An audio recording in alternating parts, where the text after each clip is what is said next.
마가복음 8장 1절로 9절 말씀으로 빈들에서 잔치를 베푸신 예수님, 빈들에서 잔치를 베푸신 예수님 같은 제목으로 말씀을 전하도록 하겠습니다. 예수님은 떡 7개, 또 물고기 2마리로 4,000명을 먹이시고 7 광주리를 남게 하셨습니다. 예수님은 전에도 이와 비슷한 기적을 행하셨습니다. 물고기 2마리, 떡 5개로 몇 명? 5,000명을 먹이시고 12 광주리 남게 하셨습니다. 이 비슷한 기적이지만 오병이의 기적은 유대인들에게 행하신 기적입니다. 그리고 오늘 본문의 기적은 이방인들에게 행하신 기적입니다. 이방인들에게 행하신 기적이 뭐 그리 중요합니까? 이건 정말 중요한 사건입니다. 대단한 사건입니다. 왜 그렇습니까? 유대인들은요, 이방인들을 개취급했습니다. 지옥의 땔감 취급을 했어요. 그래서 이방인들은 다 지옥에 가고 유대인들만, 이스라엘 백성들만 하나님의 선민으로 구원받을 것이다. 천국에 들어갈 것이다. 그렇게 믿었습니다. 근데 예수님은 그게 아니라는 거죠. 유대인들을 구원하시는 것도 하나님의 뜻이고 이방인들을 구원하시는 것도 하나님의 뜻이다라는 것입니다. 이 구원에는요, 유대인이나 이방인이나 차별이 없다는 것입니다. 하나님은 예수님을 통해서 이방인도 구원하시고 유대인들도 구원하신다라고 하는 것입니다. 유대인들이 이렇게 이방인들을 구원하려는 그 하나님의 뜻을 행하지 않으니까 예수님이 오신 것이죠. 예수님이 오셔서 이방인도 구원하시고 유대인도 구원하시는 놀라운 일을 또 그 가르침을 우리에게 주신 것을 볼 수가 있습니다. 오늘 말씀을 통해서 우리에게 주시는 말씀을 살펴보도록 하겠습니다. 첫째, 예수님은 이방인들을 불쌍히 여기셨습니다. 예수님은 이방인들을 불쌍히 여기셨습니다. 마가복음 8장 1절에서 3절 말씀 다시 한번 읽어보겠습니다. 그 무렵에 다시 큰 무리가 모여 있었는데 먹을 것이 없었다. 예수께서 제 아들을 가까이 불러놓고 말씀하셨다. 저 무리가 나와 함께 있은 지가 벌써 사흘이나 되었는데 먹을 것이 없으니 가엾다. 내가 그들을 굶은 채로 집으로 돌려보내면 길에서 쓰러질 것이다. 더구나 그 가운데는 먼 데서 온 사람들도 있다. 예수님이 사역한 지역은요, 데가볼리 지역이었습니다. 데가볼리 지역.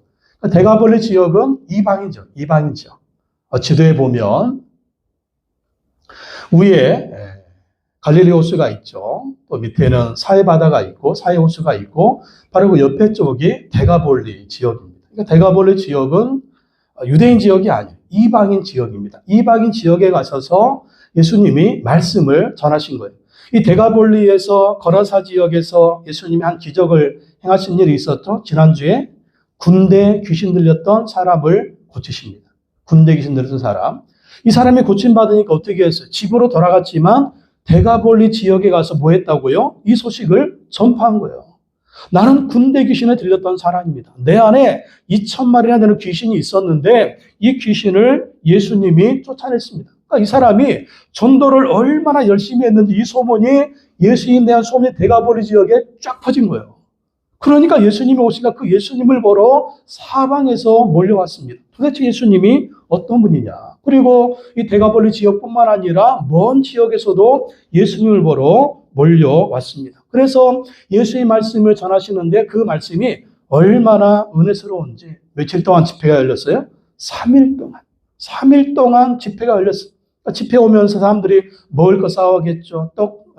빵도 싸우고 또 물고기도 싸우고 이게 서민 음식입니다. 뭐 빵이 우리처럼 이 고급 단팥빵, 소보루빵 아니에요. 그저 그냥 이 밀가루 쫙 그냥 그 전병 불에 살짝 구워가지고 먹는 그런 빵. 물고기는 뭐 붕어 같은 거, 피레미 같은 거. 이 도시락을 싸가지고 온 거예요. 근데 얼마나 은혜가 됐든지 하루 지나고 이틀 지나고 3일 지나니까 먹을 것이 다 떨어진 거예요. 예수님이 이제 돌려보내는데 가야 되는데 뭐 먹을 것이 없으니 가다가 배고파가지고 쓰러질 지경입니다. 말씀의 은혜는 받았는데 배고프면 어떻게 돼요? 은혜 다 까먹죠. 잔치 오면 말씀의 은혜도 받고 잔치 오면 이 배도 불러야 되는데 먹을 것이 없어가지고 그러면 얼마나 시험에 들겠습니까? 그래서 예수님이 이 먹을 것이 없는 이방인들을 보고 불쌍히 여기시는 거예요. 불쌍히 여기시고 먹을 것을 주신 걸 볼 수가 있습니다. 그러니까 예수님은 오병이의 기적을 행할 때 유대인들을 불쌍히 여기시고 그 이제 물고기 떡을 주시는 기적을 행하셨잖아요. 그러니까 이방인들 맞아요. 이방인들을 볼 때 예수님이 이방인들도 불쌍히 여기셨다는 거예요. 불쌍히 여기시고 그들에게 먹을 것을 주셨다. 가엾다. 2절 하반절에 보면 먹을 것이 없으니 가엾다. 이 말씀이 기억 개정에 보면은 내가 무리를 불쌍히 여긴다. 내가 무리를 불쌍히 여기노라 이런 말씀 똑같습니다. 불쌍히 여기는 마음으로 이들에게 먹을 것을 예수님이 주시는 것을 볼 수가 있습니다. 예수님이 유대인뿐만 아니라 이방인들도 불쌍히 여기는 군대 귀신 들었던 그 사람 어떤 사람이었어요? 이방인이었잖아요. 귀신이 2,000마리에 들어가 있는데 아무도 신경 쓰지 않는 그 사람을 예수님이 구원하시려. 또 그 사람을 불쌍히 여기셔서 귀신을 쫓아내시고 불쌍히 여기셔서 어떻게 했다? 귀신을 쫓아내시고 집으로 보내시는. 그러면서 뭐라고 말씀하십니까? 하나님이 너를 불쌍히 여기신 것을 네 가족들한테 알려줘라. 그렇게 말씀하셨잖아요. 또 그것뿐입니까? 수로보니게 여인, 이 가나안 여인이죠. 딸이 귀신 들렸는데 예수님께 와서 막 고쳐달라고 서원할 때 뭐라고 했어요? 자녀들의 떡을 취하여 개들에게 던짐이 마땅치 않다. 그러니까 이 여인이 뭐라고? 내가 개라고? 개만 한 점 보여줘? 개?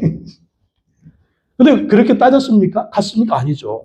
불쌍히 여겨주십시오. 내 딸을 불쌍히 여겨주십시오. 흉악한 귀신이 들렸는데 자녀들의 떡 안 먹겠습니다. 개들도 주인의 상에서 떨어지는 푸스러기 먹잖아요. 푸스러기 은혜라도 내려주십시오. 그러니까 예수님 뭐라고 말씀합니까? 여인아 내 믿음대로 될지어다. 네가 그렇게 말했으니 가라. 그 불쌍히 여기시고 그 딸을 고쳐주시고 그 딸에게서 귀신이 떠나가는 그 역사를 행하신 걸 볼 수가 있습니다. 또 한 가지 기적 사건이 있었죠. 이방인 지역에서 사람들이 기먹고 말이 어눌한 사람을 예수님께 데리고 옵니다. 그러니까 예수님이 에바다 하면서 귀를 열어주시고 그 사람을 고쳐주세요. 이방인이에요. 이방인들을 예수님이 불쌍히 여기시고 고쳐주신 걸 볼 수가 있습니다. 그렇습니다. 예수님은요, 불쌍히. 예수님이 사복음서에 보면 불쌍히 여기셨다라는 말이 계속 나옵니다. 영어로는 compassion. 긍휼히 여기는 마음, 불쌍히 여기는 마음. 이것이 바로 예수님이 영혼을 향하신 마음이었어요. 예수님이 우리도 불쌍히 여겨주신 줄로 믿습니다. 여러분 불쌍히 여길 때 누구를 불쌍히 여겨요? 이 마음은 정말 어떤 마음이냐면 여러분이 자식들을 불쌍히 여기는 마음. 자식 얼마나 불쌍히 여깁니까? 자식이 무슨 일이 있으면 막 얼마나 불쌍해요. 밥 먹었냐? 안 먹었으면 얼마나 불쌍해요. 남편은 밥 안 먹고 들어오면 여태까지 밥도 안 먹고 무학으로 돌아다녀요. 자식이 밥 먹고 들어오면 어이구 밥 안 먹어서 빨리 밥 먹고 밥 차려주고. 이게 부모님이 자식을 향해서 불쌍히 여기는 마음이에요. 불쌍히 여기는 마음. 얼마나 정말 막 궁일이 여기는 마음이죠. 밖에 나가서 옷에 뭐 묻고 들어오면 남편이 묻고 들어오면 뭐 칠칠 맞게 묻히고 다니냐. 자식이 뭐 묻혀가지고 들어오면 아이고 빨리 해줄게. 깨끗하게 빨아줄게. 그게 이제 어머니 마음, 아버지 마음, 부모님 마음 아닙니까? 불쌍히 여기는 마음이죠. 그 마음으로 하나님이 우리를 불쌍히 여기시고 예수님이 우리를 불쌍히 여기셨다라는 것입니다. 그래서 그 불쌍히 여기시고 우리를 구원해 주셨다라고 하는 것이죠. 그러니까 하나님이 우리를 불쌍히 여기지 않았으면 어떻게 됐을까? 우리는 다 지옥으로 들어갔을 거예요. 하나님의 저주와 심판을 받았을 것입니다. 하나님이 불쌍히 여기시고 예수님이 불쌍히 여기셨기 때문에 우리가 구원받았고 하나님의 자녀가 되었고 천국 백성이 된 줄로 믿습니다. 지금도 마찬가지. 우리가 인생을 살아가면서 구원의 은혜뿐만 아니에요. 또 우리가 살아가면서 어때요? 우리 자신이 불쌍히 여겨질 때가 있죠. 네. 불쌍히 여겨질 때. 정말 내 인생이 불쌍해지고 내 모습, 내 스스로를 볼 때도 내가 정말 불쌍하다. 그러니까 이 불쌍한 나를 묵상하면 어떻게 될까요? 우울증에 빠지는 거예요. 참 우울해지죠. 우울해지고 또 스트레스 받고 그러다가 이제 우울증에 걸리기도 하고 공황장애 걸리기도 하고 정신부혈증에 걸리기도 하고 그럴 때 있잖아요. 네, 그때도 여전히 하나님 우리를 불쌍히 여기신다. 예수 우리를 불쌍히 여기십니다. 그래서 우리 자신을 볼 때 스스로를 볼 때 내가 불쌍히 여기질 때 어떻게 되느냐. 누구한테 위로받고 싶잖아요. 위로받고 좀 격려받고 싶고 정말 내 얘기하고 싶고 그때 누가 있느냐? 바로 예수님을 찾아야 된다는 거예요. 예수님을 찾고 예수님께 기도하고 예수님을 의지하고 또 예수님 말씀 듣고 그러면 주님이 우리를 불쌍히 여기시고 우리를 붙들어 주시고 새 힘을 주신다라는 것입니다. 그래서 우리가 인생에 스트레스를 받고 정말 힘들고 어렵고 고민이 있을 때 주님을 찾아요. 영적인 문제든 육적인 문제든 정말 우리가 힘들고 어려운 일이 있을 때마다 주님을 찾아요. 주님을 찾으면 주님이 우리를 불쌍히 여겨주시고 또 위로해 주시고 격려해 주신다라는 것입니다. 또 우리도요, 예수님처럼 다른 사람을 불쌍히 여겨야 됩니다. 불쌍히 여겨야 됩니다. 다른 사람 바라볼 때 아유, 저 인간 왜 저러냐 그러면서 그런 마음이 들죠. 또 부부지간에도 그렇죠. 부부지간에도 참 좋을 때는 아내요 남편인데 좀만 수틀려지면 이게 왼수잖아요. 왼수. 근데 부부지간에도 서로 불쌍히 여기는 마음을 가져야 돼요. 불쌍히 여기는 마음. 요즘 이제 경제적으로 많이 어려운 시대인데 먹고 살려고 얼마나 또 서로가 노력을 합니까? 서로 불쌍히. 아내는 남편을 불쌍히 여겨야 되고 남편은 아내를 불쌍히 여겨야 돼요. 그래야 이 부부 관계가 아름다운 관계가 되는 것입니다. EBS에서 장수의 비밀에 한 노부부가 나왔어요. 할아버지 할머니가 나왔는데 이분들은 평생 안 싸웠대요. 인꼬 부부, 소문난 인꼬 부부였답니다. 근데 어떻게 평생 그렇게 안 싸우고 소문난 인꼬 부부로 살았느냐. 할아버지 말에 이런 말을 합니다. 할머니 건강이 내 건강이요. 내 건강이 할머니 건강이다. 다 같이 고백해봅시다. 시작. 할머니 건강이 내 건강이요. 내 건강이 할머니 건강이다. 아내 건강이 내 건강이요. 내 건강이 아내 건강이다. 이게 무슨 말입니까? 서로 불쌍히 여기는 마음을 가지고. 나 아플 때는 아파 죽어 그러는데 마누라 아프면 아이고 칠칠맞게 또 아프냐. 이게 아니라는 거예요. 아내가 아프면 내가 아프듯이, 내가 아프면 남편이 아프듯이 서로 이 불쌍히 여기는 마음을 가져야, 그래야 이 서로가 하나 되고 또 서로가 한 마음이 될 수가 있다는 것입니다. 서로 아끼고 불쌍히 여기니까 싸울 일이 없고 다정히 여기면서 이렇게 부부가 살 수 있다라고 하는 것입니다. 부부는 이렇게 서로 불쌍히 여기는 마음을 가져야 돼요. 불쌍히 여기는 마음을 가지고 살아야 부부지간에도 좀 아름다운 모습이 되는 것입니다. 또 우리가 다른 사람 볼 때도 마찬가지. 우리 전도 대상자들 볼 때도 불쌍히 여기는 마음을 가져야 됩니다. 불쌍히 여기는 마음. 약한 자든지 강한 자든지 볼 때 약한 자든지 강한 자도 있잖아요. 강한 자도 예수님 안 믿으면 지옥 갈 영혼이에요. 지옥 갈 영혼. 헤매는 영혼입니다. 아무 문제 없는 것 같죠? 살짝만 들여다보면은요, 강한 자, 가진 자, 부자들도요, 얼마나 문제가 많은지 몰라요. 얼마나 고민거리 많은지 모릅니다. 다 불쌍히 여겨야 돼요. 예수 믿고 안 믿었어요. 구원받지 못했으면 영적으로 불쌍히 여겨야 되고, 또 약한 사람은 약한 대로 불쌍히 여기는 마음을 가져야 됩니다. 불쌍히 여기는 마음. 그 마음이 바로 예수님의 마음이다. 두 번째, 예수님은요, 제자들에게 믿음을 요구하셨습니다. 예수님은 제자들에게 믿음을 요구하셨습니다. 마가복음 8장 4절에서 7절 말씀 다시 한번 읽어보겠습니다. 제자들이 예수께 말하였다. 이 빈들에서 어느 누가 무슨 수로 이 모든 사람이 먹을 빵을 장만할 수 있겠습니까? 예수께서 그들에게 들으셨다. 너희에게 빵이 몇 개나 있느냐? 그들이 대답하였다. 7개가 있습니다. 예수께서는 무리에게 명하여 땅에 앉게 하셨다. 그리고 빵 7개를 들어서 감사 기도를 드리신 뒤에 떼어서 제자들에게 주시고 사람들에게 나눠주게 하시니 제자들이 무리에게 나눠주었다. 또 그들에게는 작은 물고기 몇 마리 있었는데 예수께서 그것을 축복하신 뒤에 그것도 사람들에게 나눠주게 하셨다. 이 4,000명 예수님이 먹이려고 하는데 제자들한테 물어봤죠.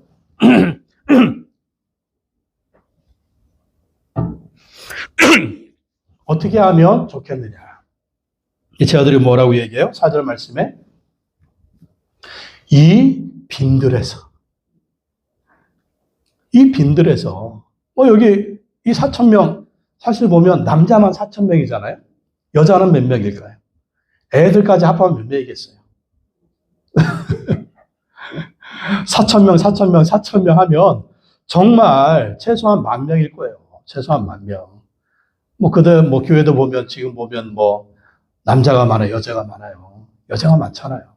남자 4,000명, 여자 4,000명, 애들 2,000명 하면 거의 10,000명입니다. 오병이의 기적도 5,000명이지만, 거기도 여자 숫자, 아이들 숫자 합하면 10,000명이 넘죠. 제가들이 붕 뜨는 거죠. 아니, 빈들에서 이렇게 많은 사람들, 어느 누가 어느 누가 또 무슨 수로 또 이 모든 사람이 먹을 빵을 장만할 수 있겠습니까? 그러니까 너희에게 빵이 몇 개 있느냐 물어보니까 빵 7개밖에 없다라는 게 뭐예요? 이게 우리가 다 12명인데 예수님까지 13명인데 우리 먹을 것도 부족, 우리 먹을 것도 지금 부족한데 어떻게 4,000명, 5,000명, 10,000명이 되는 사람들을 어떻게 먹이겠어요? 빈들입니다. 누가 무슨 수로? 자, 빈들에서 누가 무슨 수로 먹이겠습니까? 누가? 예수님이 하신다는 예수님이. 그러니까 예수님은 지금 믿음을 요구하는 거예요. 너희들 앞에 있는 내가 누구냐? 너희는 나를 누구로 믿느냐? 또 기억할 게 있잖아요. 며칠 전에 뭐가 있었어요? 오병이의 기적 사건이 있었잖아요. 오병이의 기적 사건. 그게 뭐예요? 예수님이 12광줄이 남게 12광줄이. 예? 그래서 우리가 어제 묵상했던 말씀, 뭘 주의해라? 바리새인들과 헤롯의 누룩을 주의해라. 너희들의 불신앙, 세상적인 생각, 그 사고, 왜 그렇게 믿음이 없느냐? 그것을 예수님이 책망하시는 거죠. 오늘도 예수님이 물어보는 거예요. 제자들의 믿음을 시험하는 거죠. 근데 제자들은 뭐라고 합니까? 자기들이 못하니까, 믿음이 없으면 믿음이 없으면 자기들이 못하니까 이게 끝. 자기들의 능력이 없으니까 끝. 그러니까 자기들도 못하기 때문에 예수님도 못한다. 그러니까 자기들도 능력이 없기 때문에 예수님도 없다. 그렇게 믿는 거예요. 그러니까 뭐만 바라보는 거예요? 예수님 바라보는 것이 아니고 자기들만 바라보는 거예요. 내 능력, 내 환경, 내 한계, 나의 불가능 이것만 쳐다보고 절망하는 것입니다. 좌절하는 것입니다. 끝났다. 안 된다. 도저히 안 된다. 근데 예수님이 어떤 분이에요? 얼마나 많이 보여줬습니까? 오병의 기적 사건 보여주시고 풍랑이는 바다 위를 걸어갈 때 잔잔해 갇힌 사건, 바다 위를 걸어오시는 놀라운 사건, 또 군대 귀신 씹혔던 자 군대 귀신을 쫓아내신 놀라운 사건들 이만큼 보여줬으면 예수님 하실 수 있습니다. 지금 우리 7개밖에 없지만 떡 7개밖에 없지만 물고기 2개밖에 없지만 예수님은 또 하실 수가 있습니다. 얼마 전에 하셨던 그 기적 사건 오늘도 예수님은 행할 수 있습니다라고 얘기해야 되는데 또 예수님이 이것을 원하셨는데 안 된다라는 그런 고백이었다라는 것이죠. 근데 결론의 말씀 보면 어떻습니까? 8절 9절 보겠습니다. 8절 9절 읽어보겠습니다. 네, 그 그림 한번 보, 그림 한번. 네, 그림 한번. 오병이의 기적 사건인데 비슷하죠. 여기 이제 물고기 2마리, 떡 2개만 추가하면 됩니다. 네, 예수님 들고 계시죠? 뒤에 베드로 어떤 모습으로 생각하고 있겠어요? 예수님 그거 가지고 뭐 하시려고? 뭐다 하시려고 그걸 들고 계시네. 그러나 결론적으로 예수님 어떻게 하십니까? 8절 9절 읽어보겠습니다. 그리하여 사람들이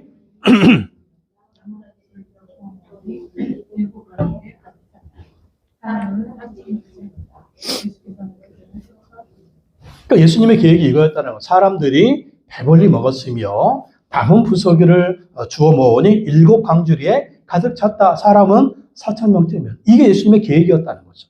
예수님의 계획, 또 예수님의 생각, 앞으로 예수님이 행하실 그 미래의 일들, 사람들을 배불리 먹이시고 7광주리 남게 하실 그 예수님의 계획이었어요. 이게 바로 예수님이 행하실 능력이었습니다. 근데 제 아들이 믿음이 없으니까 고백하지 못하고, 믿음이 없으니까 바라보지 못하고, 믿음이 없으니까 기대하지 못하는 것이죠. 예수님은요, 계획하시는 것은 반드시 행하실 줄로 믿습니다. 예수님의 능력은 예수님의 뜻대로 행하실 줄로 믿습니다. 그러니까 우리가 이것을 바라봐야 돼요. 나의 현실만 바라보지 말고, 나의 연약함만 바라보지 말고, 예수님의 능력이 무엇인지, 예수님의 계획이 무엇인지, 하나님의 능력이 무엇인지, 하나님의 계획이 무엇인지를 믿음으로 바라보고, 믿음으로 고백하고, 믿음으로 기도하고, 믿음으로 기대하는 거예요.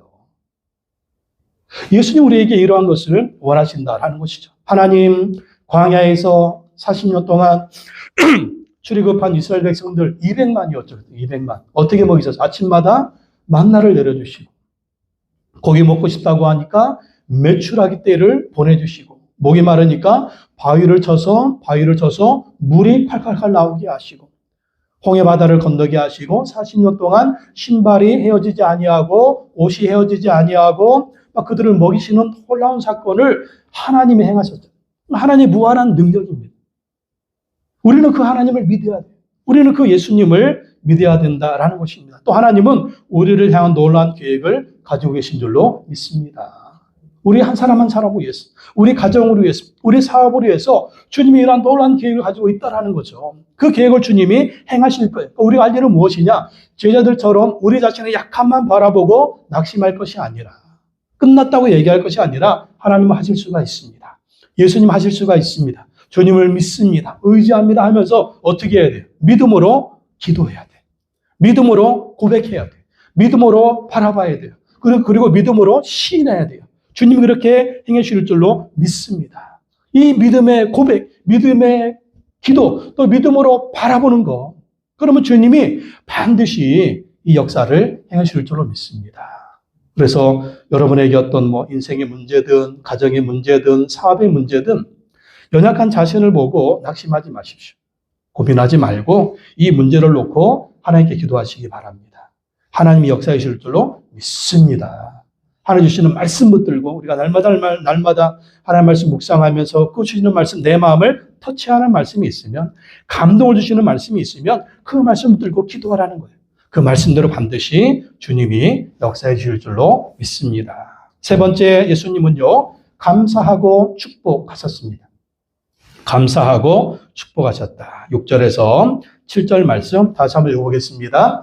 예수께서는 우리에게 명하여 땅에 앉게 하셨다. 그리고 빵 7개를 들어서 감사기도를 들으신 뒤에 떼어서 제자들에게 주시고 사람들에게 나눠주게 하시니 제자들이 무리에게 나누어 주었다. 또 그들에게는 작은 물고기가 몇 마리 있었는데 예수께서 그것을 축복하신 뒤에 그것도 사람들에게 나누어 주게 하셨다. 아멘. 빵 7개. 근데 이 빵 7개 충분하지가 않잖아요. 이거 좀 우리 먹기에도 모자란 건데 이것을 가지고 예수님은 감사기도를 드리셨다. 감사기도. 충분하지 않지만 부족하지만 그걸 가지고 감사기도를 드렸더니 그것으로 4,000명을 먹이고 12광줄이 남게 하셨다라는 것입니다. 무엇입니까? 여러분, 여러분에게 있는 것을 가지고 하나님께 감사하십시오. 오늘 먹을 것이 한 끼밖에 없어도 그것을 가지고 하나님께 감사하십시오. 그러면 그것으로 4,000명을 먹이고도 12광줄이 남게 하는 기적을 하나님이 행하실 줄로 믿습니다. 사르밧 과부, 흉년이 들어서 밀가루 한 움큼, 기름 한 방울, 그거 해먹고 이제 아들하고 죽으려고 했잖아요. 죽으려고 했는데 엘리야 선지자, 웬 거지가 나타나가지고 하나님 말씀에 그거 나한테 줘라. 그럼 하나님이 너희 집안에 밀가루에 밀가루가 떨어지지 아니하고 기름통에 기름이 떨어지지 않을 거다. 사르밧 과부가 어떻게 합니까? 웬 거지가 나타나가지고 우리 지금 먹을 것도 없는데 이거 달라고 벼룩에 가를 빼먹어라 이 인간아, 그러지 않고 하나님 감사합니다. 하나님 감사합니다. 하나님 감사합니다. 하나님 말씀에 순종하겠습니다. 그렇게 순종하고 선지자에게 마지막 양식을 드렸더니 하나님이 약속대로 어떻게 해주세요? 밀가루에 밀가루가 떨어지지 않고 기름통에 기름이 떨어지지 않는 놀라운 기적을 경험하게 된 것을 볼 수가 있습니다. 무엇입니까? 하나님께 감사하면 하나님은 기적을 베풀어 주시는 거예요. 여러분, 없는 거 보고 불평하지 말고요. 있는 거 보고 감사하십시오. 그러니까 없는 거 보면은요, 자꾸 비교하면 불평거리밖에 안 생겨요. 있는 거 보고 감사, 떡 7개 감사합니다. 감사합니다. 감사합니다. 감사하니까 예수님의 정을 보고 감사하니까 4,000명을 먹이고도 7광지가 남는 놀라운 역사가 있는 걸 볼 수 있어요. 그래서 여러분, 항상 감사하는 입술을 대세요. 사업이 잘 안 돼요? 하나님 그래도 감사합니다. 하나님이 잘 되게 하실 줄로 믿습니다. 뜻대로 안 돼요? 그래도 하나님 감사합니다. 이것 때문에 더 좋은 일이 있을 줄로 믿습니다. 나에게 고통이 있어요? 하나님 그래도 감사합니다. 이것을 통해서 하나님의 더 좋은 길로 인도해 주실 줄로 믿습니다. 예수님의 감사가 놀라운 기적을 경험하게 만든 걸 볼 수가 있습니다. 데살로니가서 5장 18절 다시 한번 읽어봅시다. 시작. 범사에 감사하라. 이것이 그리스도 예수 안에서 너희를 향하신 하나님의 뜻이니라. 한 번 더. 범사에 감사하라. 이것이 그리스도 예수 안에서 너희를 향하신 하나님의 뜻이니라. 하나님의 뜻이 뭐라고요? 범사에 감사하라. 그러니까 범사에 감사라고 하는 것은 모든 일에 감사하라는 거예요. 나의 원대로 되어도 감사, 안 돼도 감사. 좋을 때도 감사, 안 좋을 때도 감사. 건강할 때도 감사, 병들어도 감사. 감사, 감사, 감사. 이것이 하나님의 뜻이다. 그러면 하나님이 더 좋은 감사거리를 주실 줄로 믿습니다. 또 예수님은요, 생선 2마리 가지고 축복 기도를 드리셨다. 생선 2마리 가지고 축복 기도 드리고. 생선 2마리 뭐겠어요? 붕어. 갈릴리 바다에서 호수에서 뭐 잡히겠어요? 붕어죠, 붕어. 붕어 아니면 피레미. 가난한 사람들이 뭐 먹고 살겠어요? 조개를 먹고 살겠습니까?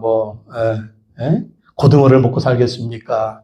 갈치를 먹고 살겠어요? 붕어 같은 게, 피레미 같은 거, 그거 가지고 먹고 사는 거죠. 근데 예수님이 그 붕어 같은 피레미 같은 거 2마리, 그거 가지고, 하나님께 축복 기도를 하는 거예요. 축복하니까 이 축복이 기적을 낳는 거예요. 축복 기도하니까 그것도 물고기를 사람들에게 주는데 4,000명이 먹고도 남는 그러한 역사가 있는 걸 볼 수가 있습니다.